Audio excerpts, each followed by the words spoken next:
والفجر وليال عشر والشفع والوتر والليل إذا يسر هل في ذلك قسم لذي حجر ألم تر كيف فعل ربك بعاد إرم ذات العماد التي لم يخلق مثلها في البلاد وثمود الذين جابوا الصخر بالواد وفرعون ذي الأوتاد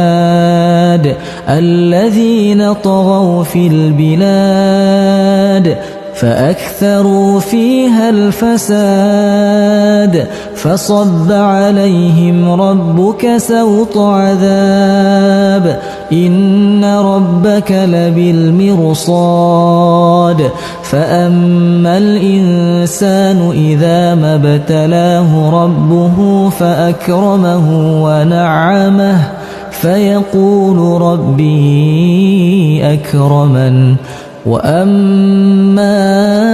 إذا ما ابتلاه فقدر عليه رزقه فيقول ربي أهانن كلا بل لا تكرمون اليتيم ولا تحاضون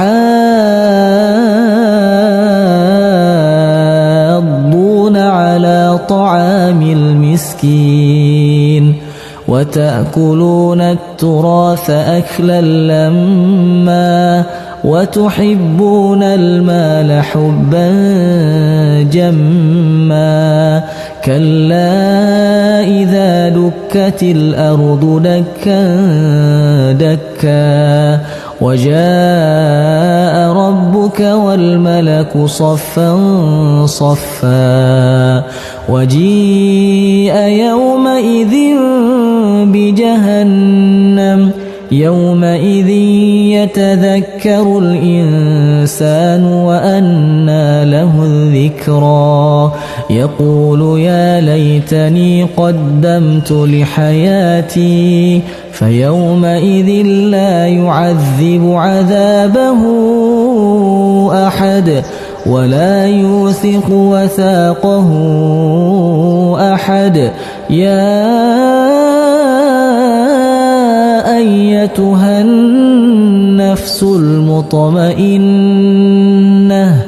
ارجعي إلى ربك راضية مرضية